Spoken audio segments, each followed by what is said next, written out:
بسم اللہ الرحمن الرحیم الحمد للہ وحدہ والصلاة والسلام علی من لا نبی بعدہ۔ آج ہم محب عارفی صاحب کی شخصیت اور شاعری پر کچھ نشستوں کا باقاعدہ آغاز کریں گے۔ محب عارفی صاحب ماضی قریب کی ایک شخصیت ہیں۔ کچھ برس پہلے ان کا ایک لمبی عمر گزار کر انتقال ہوا ہے، اور ان کی جیسے ان کے بارے میں یقین رکھنا چاہیے۔ جو لوگ ان کی شخصیت اور ان کی شاعری وغیرہ سے واقف نہیں ہیں، ان کو یہ یقین رکھنا چاہیے کہ محب صاحب کی شاعری یہ بتا دیتی ہے کہ اچھی شاعری کے بعض بہت بڑے تقاضے، بہت گہرے مطالبے کس خوبی سے پورے کیے جا سکتے ہیں۔ یعنی ہم ان سے اچھے شاعر کی ایک خاص پہچان اخذ کر سکتے ہیں، ہم ان کی شخصیت سے اچھے آدمی کی شناخت کو پا سکتے ہیں۔ تو محب صاحب ایک ایسے آدمی تھے کہ جن کے قریب رہنے والوں کے ذہن کی نشو و نما کا بھی بندوبست ہوتا رہتا تھا، قلب میں بھی گہرائیاں پیدا ہونے کا تجربہ حاصل ہوتا تھا، اور اس کے ساتھ ساتھ شخصیت پر جو ایک اوور آل اخلاقی گرفت ہونی چاہیے، یعنی ایک بڑا دماغ اور زندہ دل رکھنے والی شخصیت پر جو جیسی ایک اخلاقی نگرانی کی فضا ہوتی ہے، اس فضا کو آدمی محب صاحب کی صحبت میں بیٹھ کر گویا ایکسپیرینس کر لیتا تھا۔ میں نے اللہ کے فضل سے ہر میدان کے بہت بڑے بڑے آدمی دیکھے ہیں، تو میں یقین سے کہہ سکتا ہوں کہ ذہنی، قلبی اور اخلاقی بڑائیوں کا جیسا ذہنی، قلبی اور اخلاقی بڑائیوں کے جیسے حامل محب صاحب تھے، ایسے لوگ میں نے بڑے لوگوں میں بھی کم دیکھے ہیں۔ کسی ذہن کو بڑا بننے کے لیے جن عناصر کی لازماً ضرورت ہوتی ہے، محب صاحب کے ہاں وہ تمام عناصر پائے جاتے تھے۔ ان میں سے کچھ کا اظہار ان کی شاعری میں ہوا ہے، یعنی ان کا ذہن بڑائی کے جو عناصر رکھتا تھا، وہ سارے کے سارے محب صاحب کی نہایت اعلیٰ درجے کی فلسفیانہ شاعری سے ایکسپریس نہیں ہوئے۔ تو اسی طرح یہ کہ ایک دل اپنی سلامتی پر دلالت کرنے والے جتنے احوال کا لازماً ضرورت مند ہوتا ہے، میں نے محب صاحب میں وہ تمام احوال بہت فنکشنل حالت میں دیکھے ہیں۔ تو اسی طرح آدمی کے سماجی وجود کے کمال پر پہنچے ہونے کے جو ضروری شواہد ہوتے ہیں، میں نے بحمد اللہ محب صاحب میں اخلاقی بڑائی، مضبوطی اور استقامت کے وہ تمام مظاہر مجسم دیکھے ہیں، بغیر کسی رخنے کے مجسم دیکھے ہیں۔ تو یہ بہت خاص شاعر، بہت باریک بین مفکر اور بہت بڑے آدمی تھے۔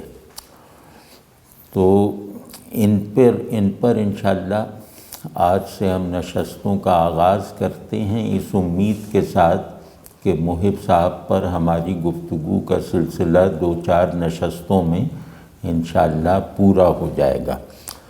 تو آج تبرکاً محب صاحب کی آواز میں ان کی ایک غزل سن لیتے ہیں۔ محب صاحب کی آواز بھی ان کے دل کی طرح گہری تھی، ان کے ذہن کی طرح جیسے بھاری بھرکم تھی، اور ایک بالکل جو یوں کہہ لیں کہ ایک اخلاقی کرسٹلائزیشن اگر آواز میں بدل جائے تو وہ یقیناً محب صاحب کی آواز ہوگی۔ انتہائی پرکشش اور انتہائی جیسے تاثیر رکھنے والی آواز، اور ان سے کوئی لفظ سننا اس لفظ کے بارے میں پہلے سے موجود علم میں اضافہ کر دیتا تھا۔ تو کیونکہ ان کے مزاج میں انکسار بہت زیادہ تھا، مطلب میں نے اپنی زندگی میں مفتی محمد شفیع صاحب رحمۃ اللہ علیہ کے بعد اگر کوئی انکسار کا پتلا دیکھا ہے تو وہ محب عارفی صاحب ہیں۔ اس کے علاوہ بھی ہمارے ایک بزرگ دوست تھے رئیس فروغ صاحب۔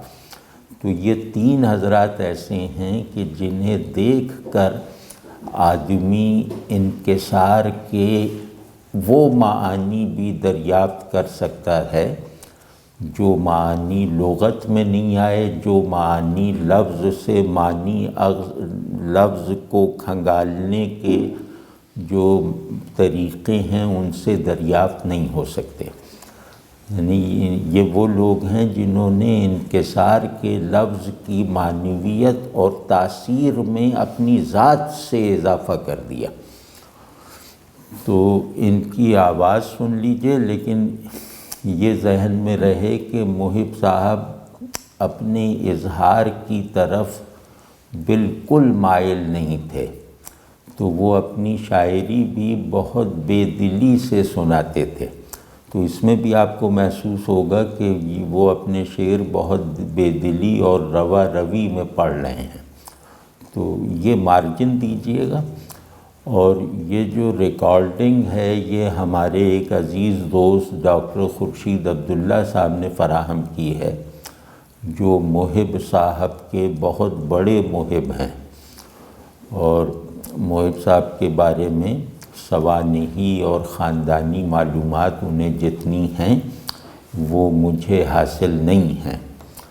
تو ڈاکٹر خورشید عبداللہ بہت بڑے بڑے کام کر رہے ہیں، وہ بعض مشاہیر کی ریکارڈنگز نکال رہے ہیں لطف اللہ خان صاحب کے آواز خزانے سے، اور اس کو سامنے لا رہے ہیں۔ مطلب بہت بڑی بڑی شخصیتیں، جس میں مجھے جو ان سے ممنونیت کا احساس بہت زیادہ ہوتا ہے وہ اس بات پر ہوتا ہے کہ انہوں نے مولانا ایوب دہلوی صاحب رحمۃ اللہ علیہ کی بھی کئی چیزیں، کئی دروس اور کئی گفتگویں لطف اللہ خان صاحب مرحوم کی لائبریری سے، وہ جو آوازوں کی لائبریری ہے، اس سے بہت محنت کے ساتھ نکالے ہیں، کسی کی رہنمائی کے بغیر، کسی کی معاونت کے بغیر وہاں سے نکالے ہیں اور انہیں پبلک کیا ہے۔ تو یہ گویا وہ ایک ڈاکٹر خورشید عبداللہ ایک ایسا عمل کر رہے ہیں جو کم از کم مجھے تو اپنی ذات پر احسان کے طور پر محسوس ہوتا ہے۔ تو بڑی بڑی شخصیتوں کی گفتگویں اور ان کی پڑھنت خورشید عبداللہ صاحب نے وہاں سے ڈھونڈ نکالی ہیں، انہی میں محب عارفی صاحب کی بھی کچھ چیزیں ہیں۔ تو کیونکہ ڈاکٹر خورشید عبداللہ صاحب کو میں جانتا ہوں، اور مطلب وہ ان کی شخصیت کا مختصر تعارف یہ ہے کہ ان میں اپنے مقصود تک پہنچنے کے لیے استقامت اور مجاہدے کا بڑا وفور ہے۔ وہ جو چیز ٹھان لیں اس کے لیے اپنے آپ کو وقف کر دیتے ہیں، اور اپنے نفس کے بعض ضروری حقوق تک کو نظر انداز کر دیتے ہیں، یعنی آرام وغیرہ کو یا دیگر کاموں کو۔ اور دوسری اچھی بات یہ ہے کہ وہ اپنی تعریف سننا پسند نہیں کرتے۔ میری رائے میں کسی آدمی کے جینوئن ہونے کی سب سے پہلی علامت یہ ہوتی ہے کہ وہ داد طلب نہ ہو، وہ اپنی تعریف کا خواہاں نہ ہو۔ تو میں بھی ان کی طبیعت کے احترام میں، ان کی مداحی میں زیادہ جوش و خروش کا مظاہرہ نہیں کرتا۔ وہ بہرحال آپ ان کی جو عطا ہے محب صاحب کی یہ ریکارڈنگ، یہ سن لیجئے، اور اتنا یاد رہے کہ محب صاحب پہ گفتگوؤں کا یہ سلسلہ دراصل ڈاکٹر خورشید عبداللہ صاحب کی تحریک پر شروع ہو رہا ہے۔ تو وہ لگائیے۔ کی گئی گرم روی کی تحریک، کی گئی گرم روی کی تحریک، برفداروں کی زبانی مجھ سے کی گئی گرم روی کی تحریک، برفداروں کی زبانی مجھ سے لازمانی کے شبستان میں بپا، لازمانی کے شبستان میں بپا ہوئی لمحات فشانی مجھ سے، لازمانی کے شبستان میں بپا ہوئی لمحات فشانی مجھ سے، لامکانوں کے مکی سیکھ گئے، لامکانوں کے مکی سیکھ گئے ہنر نقل مکانی مجھ سے، لامکانوں کے مکی سیکھ گئے ہنر نقل مکانی مجھ سے، وادیوں کو ہو بیابان وجود، وادیوں کو ہو بیابان وجود پا گئے اپنے معانی مجھ سے، وادیوں کو ہو بیابان وجود پا گئے اپنے معانی مجھ سے، سبزداروں کے ہزاروں امکان، سبزداروں کے ہزاروں امکان مانگتے رہ گئے پانی مجھ سے، سبزداروں کے ہزاروں امکان مانگتے رہ گئے پانی مجھ سے، کیا رہا میری تگ و دو کا محال، کیا رہا میری تگ و دو کا محال، نہ سنو اب یہ کہانی مجھ سے، چھا گیا مجھ پہ سمندر کا جلال، چھا گیا مجھ پہ سمندر کا جلال، چھن گئی تاب روانی مجھ سے، چھا گیا مجھ پہ سمندر کا جلال، چھن گئی تاب روانی مجھ سے، ہوں محب مصرع اول اپنا، نہ لگا مصرع ثانی۔ ہاں، اس میں کھرکھراہٹ بہت تھی، لیکن سنائی دیا کہ کیا پڑھ رہے ہیں، کیا سنا رہے ہیں۔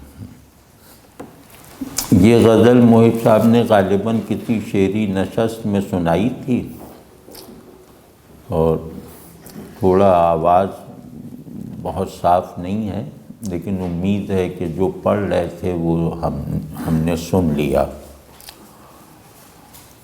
تو اس غزل پہ بھی ہم اگلی نشست میں اس غزل پہ بھی گفتگو کریں گے۔ یہ محب صاحب کی ایک بہت خاص غزل ہے۔ تو آج میں چاہتا ہوں کہ ہم محب صاحب کی شخصیت کو دریافت کرنے کے لیے درکار ضروری تفصیلات بیان کریں۔ تو ان کی شاعری اور ان کی فکر پر اگلی نشستوں سے گفتگو شروع کریں گے۔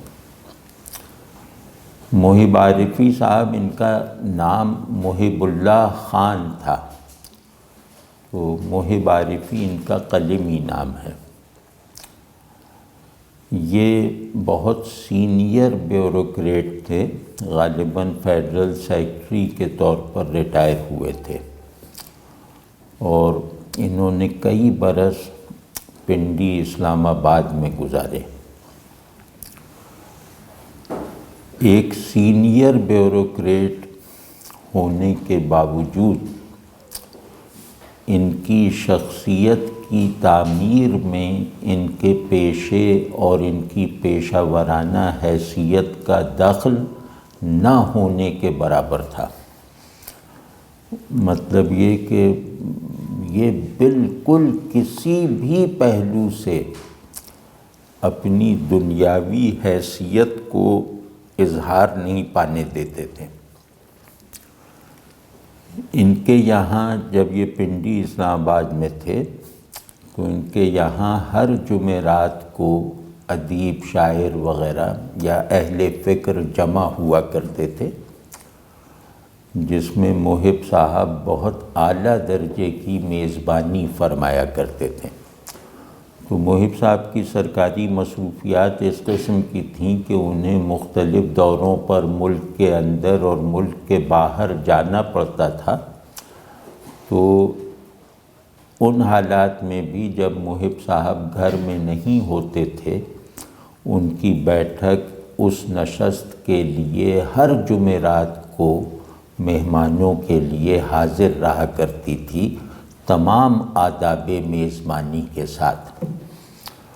تو برسوں یہ نشست جاری رہی، یہاں تک کہ جب وہ ریٹائر ہو کے کراچی منتقل ہو گئے تو کراچی میں بھی اس نشست میں کوئی رخنہ نہ آیا، وہ نشستیں جاری رہیں، ہفتہ وار نشستیں، جن میں بہت سے لوگ جو ہے وہ آیا کرتے تھے، اور وہ کھلی نشستیں ہوا کرتی تھیں۔ کسی نے کوئی غزل نظم کہی ہے تو وہ سنا دیتا تھا، کسی نے کوئی مضمون لکھا ہے تو مضمون سنا دیتا تھا، یا کسی کو کسی موضوع پر بات کرنی اور کروانی ہے تو اس موضوع پر گفتگو شروع ہو جایا کرتی تھی۔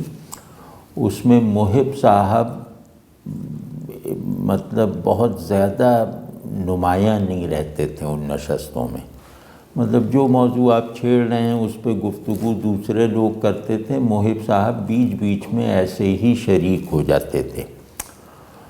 اور ان نشستوں میں جو نئے لوگ آتے تھے، محب صاحب ان کی پذیرائی میں خاص اہتمام کرتے تھے، نئے لوگوں کو بہت تکریم کے ساتھ اور ایک مرکزیت دے کر بٹھایا جاتا تھا۔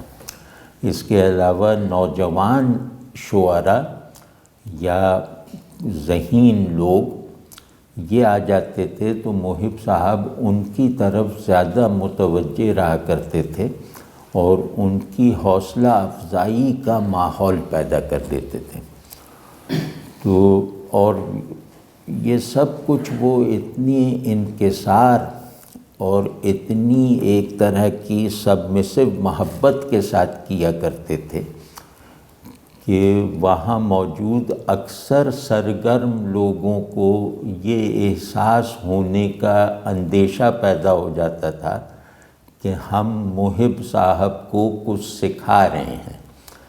اب یہ جو لوگ ان نشستوں میں گئے ہیں ان سب کا اس پہ یقیناً اتفاق ہے کہ وہاں آنے والے ہر شخص میں محب صاحب کے ذہن وغیرہ کے سامنے بچوں جیسی حیثیت مطلب ہر شخص بچوں جیسی حیثیت رکھتا تھا۔ ان کا کوئی ملنے والا کسی بھی پہلو سے ان کی برابری کا وہم بھی ان سے برابری کا وہم بھی نہیں کر سکتا تھا۔ تو ایسی صورت میں وہ نوجوانوں سے ایسے سوالات کرتے تھے اور ان کے جوابات کو اتنے انہماک کے ساتھ سنتے تھے کہ یہ غلط فہمی ہونے کا احتمال پیدا ہو جاتا تھا کہ کہیں یہ نوجوان یہ نہ سمجھ لے کہ محب صاحب اس سے کچھ باتیں پوچھ کر سیکھ کر اپنے علم میں اضافہ کر رہے ہیں۔ مطلب یہ ایک ایسا انکسار ہے کہ جس کا تصور باندھنا بھی ممکن ہے، کجا یہ کہ اسے عمل میں لا کے دکھایا جائے۔ اپنے جونیئرز کے سامنے پوری تواضع اور عاجزی سے سوالات اٹھانا اور ان کے طول طویل جوابات کو پوری دلچسپی، سنجیدگی اور انہماک کے ساتھ اس طرح سننا کہ بیچ بیچ میں واہ واہ بھی کرتے جانا، یہ بہت ہی مشکل بات ہے۔ اور خاص طور پر اس شخص کے لیے جس کا اپنے ملنے والوں سے علمی، ذہنی اور اخلاقی فاصلہ تقریباً ناقابل عبور ہے۔ مطلب محب صاحب ایسے آدمی تھے کہ ان کا ملنے والا اگر خود پسندی کا مریض نہ ہو تو ان سے پہلی ملاقات میں یہ جان لیتا تھا کہ ان کے ذہن اور میرے ذہن، ان کے قلب اور میرے قلب، ان کے اخلاق اور میرے اخلاق میں اتنا بڑا فاصلہ ہے کہ اگر مجھے عمر خضر بھی دے دی جائے تو میں اس فاصلے کو ختم تو کجا کم بھی نہیں کر سکتا۔ یہ محب صاحب کی شخصیت کی تاثیر منتقل ہوتی تھی ان کے ہر اس ملنے والے پر جو خود پسندی کا مریض نہ ہو۔ تو ایسے ایسی حتمی فیصلہ کن بلندی رکھنے کے باوجود اپنے چھوٹوں سے اس طرح ملنا کہ وہ چھوٹے بڑائی کے وہم میں مبتلا ہو جائیں تو کوئی بعید بات نہیں، یہ بہت مشکل کام ہے۔ یہ شخصیت کی تکمیل کا جو آخری عنصر ہو سکتا ہے، اس عنصر تک پہنچے بغیر آدمی یہ رویہ اختیار ہی نہیں کر سکتا۔ تو دوسرے یہ کہ محب صاحب کے مزاج کو جتنا میری ناقص سمجھ میں آتا ہے، اسے سمجھنے کے لیے کچھ اوصاف کو جاننا ضروری ہے۔ یعنی ان کی شخصیت میں کچھ اوصاف انہی میں موجود دیگر اوصاف پر غالب رہتے تھے، بلکہ ان اوصاف کی معنویت اور کیفیت کو طے کرتے تھے۔ جیسا کہ میں نے عرض کیا کہ ان کا بنیادی ترین وصف ان کا انکسار تھا۔ مطلب ان کی پوری شخصیت ایک بہت ہی بلند مینار کی طرح تھی جس کی تعمیر میں چھوٹی اینٹیں استعمال ہوئی ہوں، یا وہ بڑائی کا ایسا نمونہ تھا جو انکسار کے گارے سے بنا تھا۔ تو ان کی تمام صفتیں، ان کی شخصیت کا ہر جز انکسار کے رنگ کا ایک نیا مظہر تھا۔ تو اس انکسار کے بعد جو ان کی شخصیت کا بنیادی جوہر تھا، ان کے اندر ایک انتہائی اعلیٰ درجے کا احساس ذمہ داری اور استقامت فی العمل تھا۔ وہ بہت ذمہ دار، بہت ڈسپلنڈ آدمی تھے، اور جیسے کانٹ کے ہاں وہ جو سینس آف ڈیوٹیفلنس ہے، وہ کانٹ کے یہاں پڑھیے اور محب صاحب کے یہاں مشاہدہ کر لیجئے، یہ ان کا حال تھا۔ مطلب وہ اپنی تمام ذمہ داریوں کو اعلیٰ درجے پر انجام دینے کے عادی تھے۔ اس وجہ سے ان کا پورا نظام تعلق بہت سیراب اور بہت دیکھ بھال کے ماحول میں رہتا تھا۔ مطلب وہ بہت دوست تھے تو بہترین دوست تھے، باپ تھے تو بہترین باپ تھے، افسر تھے تو بہترین افسر تھے، اور بیٹے تھے تو بہترین بیٹے تھے۔ یعنی کہ تعلق کی اساس پر ان کی جتنی شناختیں یا ذمہ داریاں تھیں، ان سب کو انہوں نے اعلیٰ درجے پر نبھایا۔ تو مطلب محب صاحب کے جو سب سے قریبی آدمی اس وقت میرے علم میں ہیں، وہ پنڈی میں رہتے ہیں، توصیف تبسم صاحب۔ محب صاحب ان سے بہت محبت کرتے تھے اور اپنے قریب رکھتے تھے۔ تو کبھی آپ لوگ پنڈی اسلام آباد کا چکر اگر آپ کا لگے تو توصیف تبسم صاحب سے ملیے اور ان سے محب صاحب کے بارے میں باتیں پوچھیے، تو آپ کو انشاءاللہ میرے مقابلے میں، میری باتیں سننے کے مقابلے میں ان سے زیادہ مدد ملے گی، خاص طور پر شخصیت کے بارے میں۔ تو مطلب محب صاحب کی والدہ، محب صاحب کے والد جلدی فوت ہو گئے تھے، لیکن محب صاحب کی والدہ نے ماشاءاللہ بہت لمبی عمر پائی اور وہ ان کے بڑھاپے میں دنیا سے گئیں۔ مطلب محب صاحب 70 برس سے اوپر کے ہو گئے تھے جب ان کی والدہ کا انتقال ہوا۔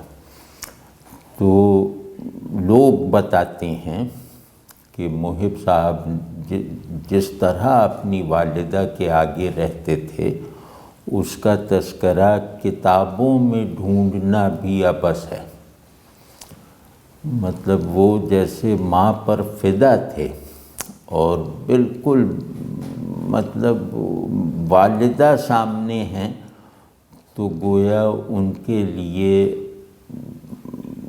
ان کے ذہن میں کسی خیال کو آمد کی اجازت نہیں ہے، ان کے دل میں کسی اور جذبے کی گنجائش نہیں رہ جاتی تھی۔ وہ والدہ کے سامنے اپنی ماں سے بھر جاتے تھے، ایسا بھر جاتے تھے کہ پھر ان کے ماں کے سوا ان کے احساسات و جذبات سے لے کر خیالات تک کوئی دوسری چیز نہیں رہ جاتی تھی۔ اس طرح انہوں نے اپنی والدہ کی خدمت کی۔ خدمت تو چھوٹا لفظ ہے، بیٹے اور ماں کے تعلق کے آئیڈیل کو گویا ایک بہترین عملی صورت دے کر دکھایا۔ تیسری ان کی چیز تھی سخاوت۔ محب صاحب انتہائی فیاض آدمی تھے اور اپنی محدود آمدنی کا اچھا خاصا حصہ ضرورت مندوں پر صرف کیا کرتے تھے۔ بعد میں جب ان کے بیٹے بڑے ہو گئے، ان کے بیٹوں ایسے بیٹے بھی کم والدین کو ملے ہوں گے، تو ان کے بیٹے بھی ماشاءاللہ دنیاوی طور پہ بہت کامیاب۔ تو بعد میں محب صاحب کے ذوق سخاوت کی تسکین کا کام ان کے بیٹے انجام دینے لگے۔ تو بہت اچھے بیٹے ماشاءاللہ، مطلب انہوں نے یہ جب ریٹائر ہو کے پہنچے تو گھر بیٹے کا بنوایا ہوا تھا۔ 2 گھر تھے، ایک پہلے دستگیر میں پھر ڈیفنس میں، تو دونوں جگہ مالک مکان کی تختی پر محب صاحب کا نام لکھوایا گیا، بیٹے نے نہیں۔ تو یہ تو خیر چھوٹا ایثار ہے باپ کے لیے، لیکن محب صاحب اپنی اولاد سے بہت مطمئن تھے اور ان کی اولاد اس قابل تھی کہ باپ ان سے مطمئن رہے۔ تو تیسرا تھا ان کا فیاضی کا ذوق۔ یہ فیاضی ان کی مطلب مال و منال سے لے کر خیالات و افکار تک جاری رہتی تھی۔ ان سے کوئی بات پوچھی جا سکتی تھی اور اس بات کو سمجھنے میں جتنا بھی وقت لگے محب صاحب اپنی بے شمار مصروفیات کے باوجود وہ وقت دینے پر آمادہ ہوا کرتے تھے، کیونکہ سب سے بڑی سخاوت پیسے کی نہیں ہوتی، اصل سخاوت وقت کی ہوتی ہے۔ آدمی کی سب سے قیمتی ملکیت اس کا وقت ہوتا ہے، اس کے کپڑے اور پیسے نہیں ہوتے۔ تو محب صاحب وقت کا ایثار کرنے کے عادی تھے۔ دنیا میں مطلب جو بھی ان سے جس طرح کا ضرورت مند ملتا تھا، محب صاحب اس کی ضرورت پوری کرنے پر خوش دلی کے ساتھ، پوری آمادگی کے ساتھ کمر بستہ رہا کرتے تھے۔ یہ ان کی شخصیت کا تیسرا عنصر تھا۔ پھر یہ کہ شخصیت کے اس طرح طبعی عناصر سے ذرا سا الگ، پڑھنے کا معمول ان کا بہت زیادہ تھا۔ مطلب جتنا وہ پڑھا کرتے تھے ویسے لوگ کم ہوتے ہیں، مطلب بہت زیادہ آخر وقت تک بہت زیادہ مطالعے کی عادت تھی۔ اور مطالعہ پورے اہتمام اور انہماک اور توجہ کے ساتھ کیا کرتے تھے، اور ان جیسا وسیع المطالعہ آدمی ان کے ہم عصروں میں مشکل سے ملے گا، ان ہم عصروں میں یا اس زمانے میں مسروں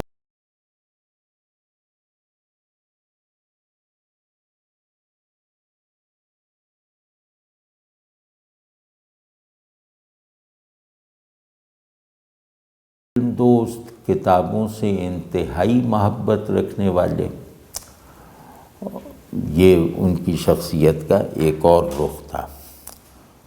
اور تیسرا یہ جس کا براہ راست تعلق ان کے انکسار سے ہی ہے کہ وہ جس طرح کے یوں کہہ لیں کہ بے مثل کمالات رکھتے تھے، خصوصاً ذہنی کمالات، علمی کمالات، اس کا اظہار کرنے سے مطلب جیسے کراہت رکھتے تھے۔ تو محب، ہم ایسے لوگوں کا المیہ یہ بنا کہ محب صاحب کے کمالات اظہار نہ پا سکے، جو کچھ اظہار میں آیا ہے وہ ان کے ذہنی، علمی اور فکری اور تخلیقی کمالات کا بہت ہی چھوٹا سا حصہ ہے۔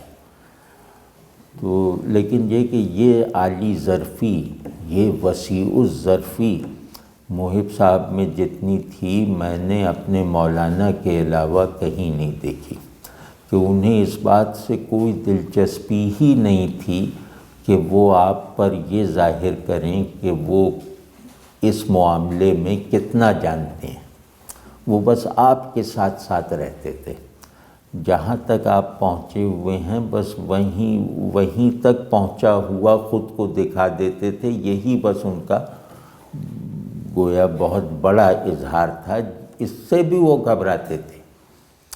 مطلب وہ ان کے بارے میں کہا جا سکتا ہے کہ وہ شاگرد بننے سے ایسی محبت کرتے تھے کہ استاد نہ بنائے جا سکنے والے لوگوں کو بھی منصب استادی پہ بٹھا دیتے تھے، اور خود استاد بننے سے انہیں کوئی دلچسپی اور کوئی رغبت نہیں تھی۔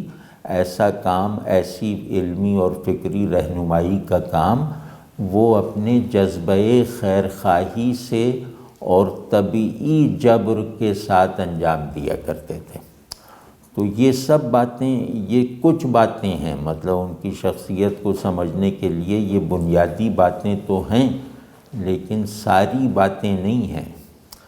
تو اس طرح کے دیگر اوصاف جن کا ہمیں پتہ نہ ہو وہ بھی بے شمار تھے، ہوں گے، لیکن اگر ہم انہی اوصاف کو اپنی بہترین صورت میں فنکشنل کر لینے والی شخصیت کا تصور باندھیں تو وہ بہرحال ایک کامل اور مثالی آدمی کا تصور ہوگا۔ تو محب صاحب اپنی شخصیت میں شخصیت کے کمالات کے ہر گوشے سے دیکھے جانے کے بعد ہر پہلو سے بڑے آدمی تھے۔ مطلب ان کی شخصیت کی تشکیل میں بڑائی سے مختلف کوئی عنصر صرف نہیں ہوا تھا۔ ان کی شخصیت بہت ہی بڑے، مطلب بہت ہی مادہ عظمت سے تعمیر ہوئی تھی۔ تو اس کو انشاءاللہ بیچ بیچ میں بہت باتیں بتاؤں گا۔ تو مجھے یقین ہے کہ محب صاحب کے بارے میں، خصوصاً ان کی شخصیت کے بارے میں جتنی باتیں لوگ سنتے جائیں گے، محب صاحب کو اپنا غائبانہ محبوب بناتے چلے جائیں گے۔ تو آپ سب اسی کو دیکھ لیجئے کہ وہ شخصیت کیسی ہوگی کہ جس میں غائبانہ محبوب بننے کی صلاحیت بہت زیادہ ہو۔ تو اس جملے پہ میں آج کی نشست تمام کرتا ہوں کہ محب صاحب کی شخصیت کا خلاصہ یہ ہے کہ وہ غائبانہ محبوب بننے کے پورے اہل تھے، اور ان سے ان کی شخصیت کے بارے میں سن کر ان کے لیے غائبانہ محبت نہ محسوس کر سکنے والا قلبی مریض ہے، نارمل آدمی نہیں ہے۔